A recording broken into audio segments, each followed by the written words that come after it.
tried to make that super, super dramatic. So, Max, if you want to start off the demo, I will stop talking. All right. Looks like we can see the screen.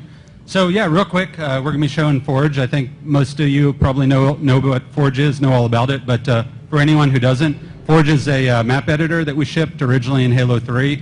Been iterating on it ever since, making it cooler and better. It's also part of the toolbox that the Rooster Teeth guys use doing the RVB episodes. So we thought that it was time to overhaul it a little bit, make a few improvements, and I hope that you guys like some of the work that we've done. So I'm going to hand it over to Mike, and Adam I think will be driving. But before I do, thanks to Frank, one caveat. What you guys are seeing in here is a pre-release build. It's not final. The interface, the environment, you name it, it's all still in development. Not final. Still in development. Yeah. Work in progress. The UI in particular is actually just sort of placeholder passed on from Reach. The final UI will be reflective of the rest of the Halo 4 UI. So that's absolutely the most temporary element in here. All right. So Mike, you want to take it away? Yeah, sure thing. Hopefully I am loud enough or louder than Jimi Hendrix's Resurrected Ghost that's going on in the next hall. So we're here to talk about Forge, and as everyone said, this is this has never been seen before, and with the placement of the monitor and the lights going in our eyes, Adam and I can barely see ourselves. So please bear with us as we just using the Force here. All muscle memory. All muscle memory. Well, I don't have any muscles, so that's a problem for me. But as you can see, what we have here is. As you can see, we have the Ravine. Now, this is one of 3 Forge environments that are going to be shipping in Halo 4 on November 6th. And as you can see, Adam's flying around here. This is probably the most beautiful Forge environment that you've ever seen before. So we've taken a lot of care to create a really kind of beautiful space for you to play in. And we're really excited to see when we set you guys loose on it, what exactly you'll be creating. So we want to talk about a few of the improvements that we've made to Forge. So, and you know what? There's just happened to be a nice little garbage pile here that had nothing to do with my presentation, but we can talk about it anyway. Okay, so in the past, if you had, for example, like a spawn point or something on top of another object, it was a little bit of a pain to grab. But as you can see, as Adam is kind of rolling over the different things in this pile of garbage, you see the name palette, create small, respawn point. There's no guesswork in terms of what you're grabbing, so there's no trial and error. You'll be able to grab exactly what you want, because when you do and you put the crosshairs over it, the name will highlight and you will know exactly what you're picking up. So that's one of the improvements we've put in Forge for Halo 4. So if you have something, so this bunker round, for example, which you see the name down there because we got the nice highlights, and you're placing it and you're taking a lot of time and loving care to put it exactly where you want it. One thing that used to be a drag was you could easily kind of accidentally bump the controller and move it out of the position, and all that time and loving care that you put into it is now down the drain. But if you have it where you like Adam does here, we've given you the to lock it. So that's right.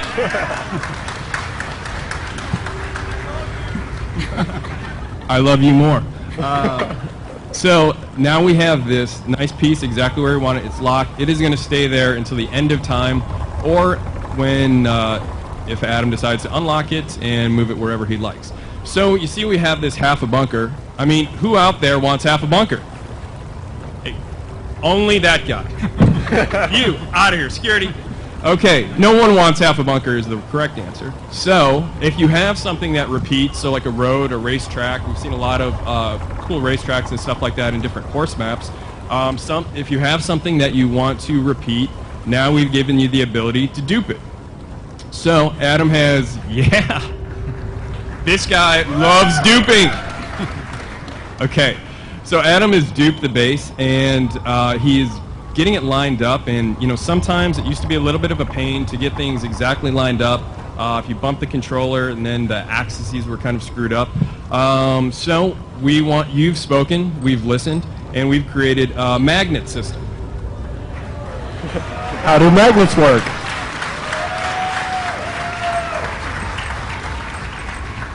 Magnets in 2012. Everyone can vote for that. Okay, so if you enable magnets and you put two pieces together, like Adam's doing here, that bridge really easily magnetize. Jimi Hendrix is back. The pieces magnetize together, fit together seamlessly.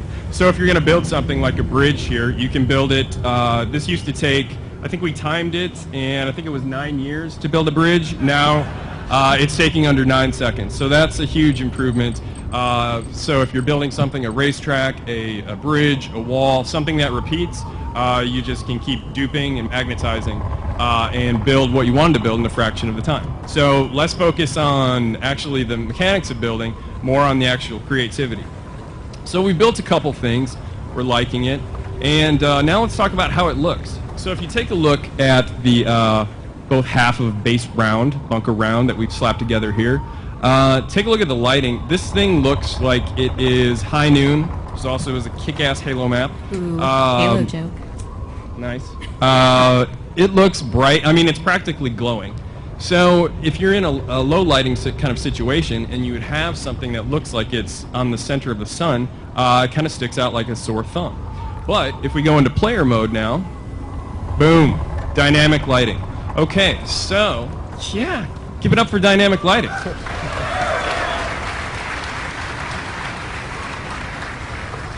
All Forge objects now accept shadows from the environment or other Forge objects. And if you see, like down there where Adam just was, Forge objects also cast shadows on the environment. So that means anything you put down in Forge is going to be a lot more integrated with the environment. So we want to give you the ability to create things faster and more efficiently, but we also have taken a lot of time and care to make sure that whatever you create is going to be beautiful. Did you say what the lighting system is called? Because it kind of sort of has the most amazing name ever. It does. The name is so amazing that it's a trade secret, and I cannot talk about it lest I be killed by Max. It is a very long, multi-syllabled lighting system that I personally am not smart enough to talk about. I know what it does, but the... It has the word probe in it. We'll just leave it at that. Yeah, let's just stay away from probe talk here. But it's really cool, and as you can see, it looks great. The one other thing I wanted to talk about before we move off of the beauty of Forge is take a look at this object here. So a lot of very talented artists have spent an awful lot of time to overhaul all the Forge objects. So you, the fan out there, are spending tons of time and effort into making these things with a lot of time and care, and we wanted to make sure that all the Forge objects look just as good or comparable with what are in MP and single player maps. So everything is going to be a lot more beautiful, easy, and efficient to make. So now, let's see, we've got a little bridge going over the ravine. I've got money on saying Adam cannot make the jump, so let's see. You can do it. You can do it. So close. Oh my god. Not even close, as you can see. Okay, so in the past, if we wanted to make a jump like that, we would have to alter gravity, and that would apply to the entire map. So if you wanted to create low gravity, you'd have basically a low gravity map. That's right. Yeah! Yeah! I mean, you guys are so smart, I don't even need to tell you what's going on here. But for that one guy out there, yes, I'm talking about you, sir, who looks confused, let me just describe it. What Adam has done is laid down what's known as a player trait zone. What is a player trait zone? It's a player trait zone. Come on. The name describes it. In that little zone that he's made, which he scaled to just really the size of the bridge, you can affect the Spartan's traits. So let's say speed, jump size, or jump height rather, damage absorption, a lot of other things. And so now with that trait zone laid down, let's see if he can now make the jump. Oh yeah.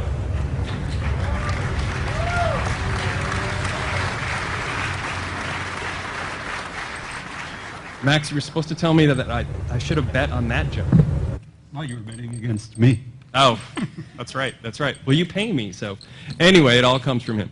Anyway, so we easily made that jump with the player trait zones, and we're really fired up because we think, in addition to a lot of the other improvements, we're really fired up to see what you, the fans, are going to create with these new player trait zones. Okay, so we're going across the other side now, and okay.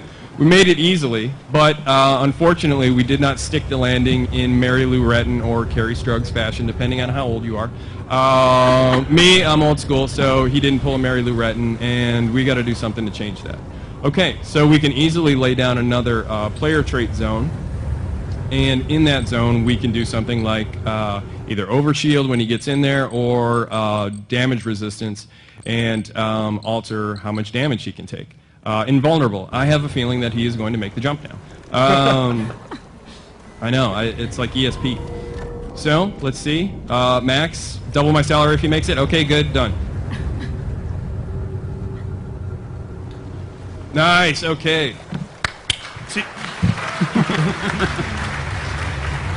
Okay, and you heard it, double my salary, so that's going to happen. Now I got to pay you $10 an hour?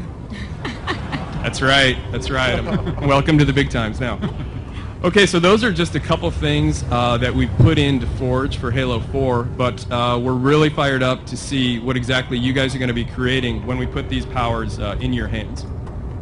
Yeah, thank you, Mike. And we actually have something else related to this that we're going to be showing you all in just a little while after Kynan talks for a bit. So my next sentence may or may not be a hint at what that something later is, but in my opinion, it sure does look like you can make some awesome horse challenges on that map.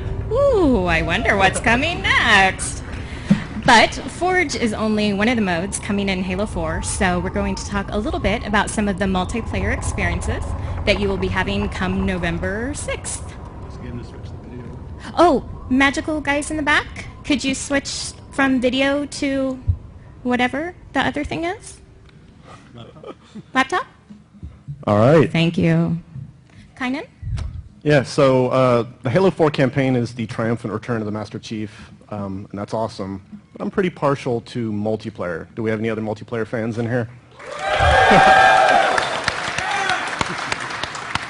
So multiplayer takes place as the Halo Infinity multiplayer experience. It is all in the Infinity, and there's two components to that. First is Spartan Ops, and the other is War Games.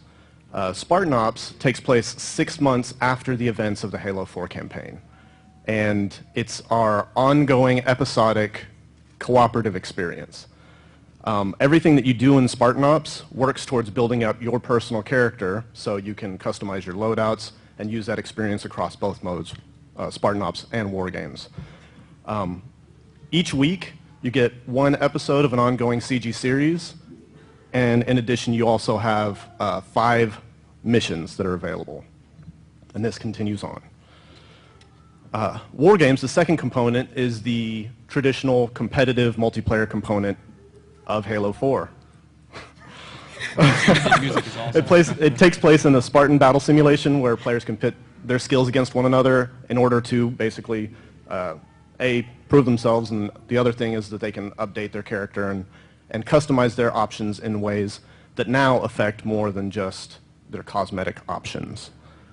So our new player progression system allows you to tailor your playstyle to whatever you want. So you can change your loadouts, your weapons, your armor abilities, and all new armor mods, which again let you kind of tailor your playstyle. We have a bunch of new weapons and some interesting surprises, but coming up next, we've got a bunch of our game modes.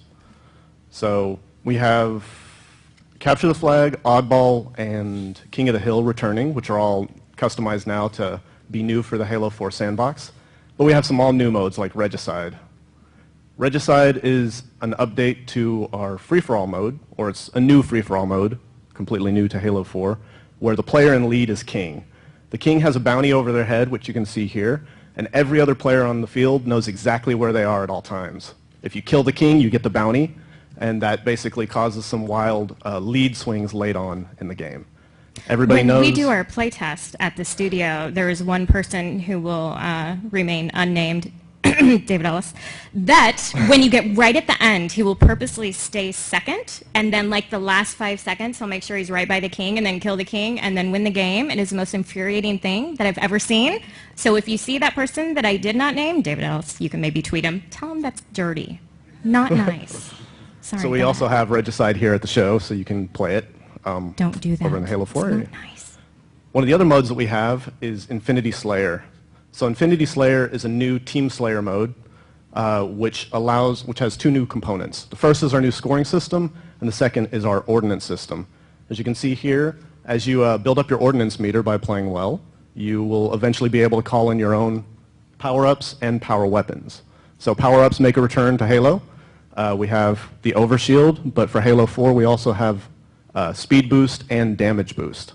Damage boost is an increase in the amount of damage that you do whenever you have this power up. So if you see somebody glowing red, just know that they're going to deal more damage.